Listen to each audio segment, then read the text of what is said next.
வேலை செய்வதால் 5 ஓட்டு கூட கிடைக்காது. இது ஓட்டுக்காக செய்கிற வேலை இல்லை. தமிழகத்தில் சீமை கருவேல மரங்களை அகற்ற கோரி மதிமுக பொதுச் செயலாளர் வைகோ உள்ளிட்டோர் தொடர்ந்த வழக்கு நீதிபதிகள் என் சதீஷ்குமார், டி பரத சக்கரவர்த்தி அடங்கிய சிறப்பு அமர்வில் மீண்டும் விசாரணைக்கு வந்தது.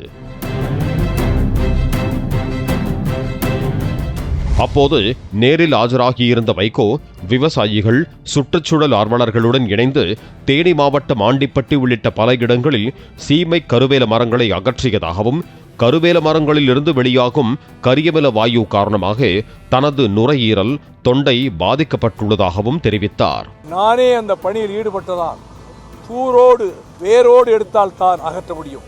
மேலே வெட்டிவிட்டால் மீண்டும் முளைத்துவிடும். அதில் ஈடுபட்ட காரணத்தால் அந்த விஷப்புகையால் நான் தாக்கப்பட்டு என் நுரையீரல்கள் பாதிக்கப்பட்டிருக்கின்றன.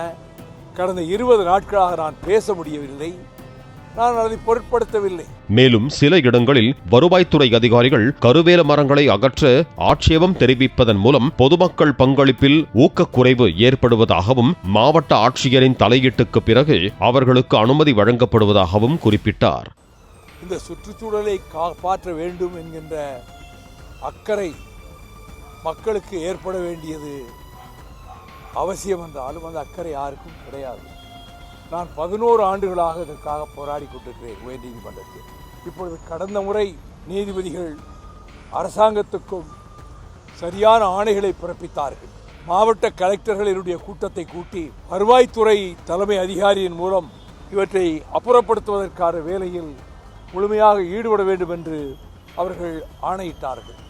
ஆனால் அந்த ஆணை செயல்படுத்தப்படவில்லை. ஆட்சி மாற்றம் ஏற்பட்ட பிறகும் உயர்நீதிமன்ற உத்தரவை நிறைவேற்ற எந்த நடவடிக்கையும் எடுக்கவில்லை என்பதால் அனைத்து மாவட்ட ஆட்சியர்களுக்கும் இது சம்பந்தமாக உரிய உத்தரவு வழங்கும்படி தலைமைச் செயலாளருக்கு உத்தரவிட வேண்டும் எனவும், மரங்களை அகற்ற அனுமதி கோருவோருக்கு 24 மணி நேரத்தில் அனுமதி வழங்க வேண்டும் என உத்தரவிட வேண்டும் எனவும் வைகோ கேட்டுக்கொண்டார். நீதிபதிகள் மிகுந்த அக்கறை எடுத்திருக்கிறார்கள்.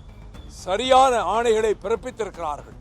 அரசு இதை நிறைவேற்ற வேண்டும், இதை செயல்படுத்த வேண்டும் என்பதையும் நான் அரசுக்கு வேண்டுகோளாக உங்கள் மூலமாக நான் முன்வைக்கிறேன். அரசு தரப்பில் புதுக்கோட்டை மாவட்டத்தில் அரசு நிலங்களில் வளர்ந்திருந்த கருவேல மரங்கள் 90% அகற்றப்பட்டு விட்டதாகவும், வட மாவட்டங்களில் சுணக்கம் ஏற்பட்டிருப்பதாகவும் தெரிவிக்கப்பட்டது.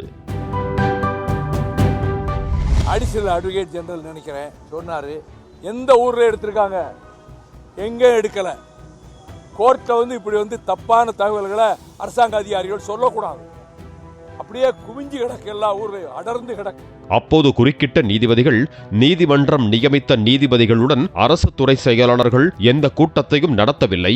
இதனால் நீதிபதிகளுக்கு யாரை சந்திப்பது என்பது கூட தெரியவில்லை என அதிருப்தி தெரிவித்தனர். இதையடுத்து கருவேல மரங்களை அகற்றுவது தொடர்பான உத்தரவை அமல்படுத்தும் வகையில் வருவாய்த்துறை செயலாளரை நோடல் அதிகாரியாக நியமித்த நீதிபதிகள் ஜூலை 31ஆம் தேதி அவர் நேரில் ஆஜராகி தேவையான ஆலோசனைகளை வழங்க வேண்டும் என உத்தரவிட்டனர். அதேபோல சீமை கருவேல மரங்களை தேவையான நிதியை மாநில அரசு ஒதுக்க வேண்டும் எனவும் உத்தரவிட்டிருக்கிறார்கள். மேலும் அரசு நிலங்களில் சீமை கருவேல மரங்களை அகற்ற அனுமதி கோரும் தன்னார்வ தொண்டு நிறுவனங்களுக்கு 24 மணி நேரத்திற்குள் அனுமதி வழங்க வேண்டும் என வருவாய்த்துறை அதிகாரிகளுக்கு உத்தரவிட்ட நீதிபதிகள், மனுதாரர் வைகோவை பின்பற்றி கருவேல மரங்களை அகற்றும் பணிகளில் தன்னார்வலர்கள் நேரில் களமிறங்க வேண்டும் என தெரிவித்தனர். பிளே ஸ்டோர் மற்றும் ஆப் ஸ்டோரில் இருந்து பாலிமர் செயலியை QR கோடு மூலம் பதிவிறக்கம் செய்யுங்கள். செய்திகளை உடனுக்குடன் பெறுங்கள்.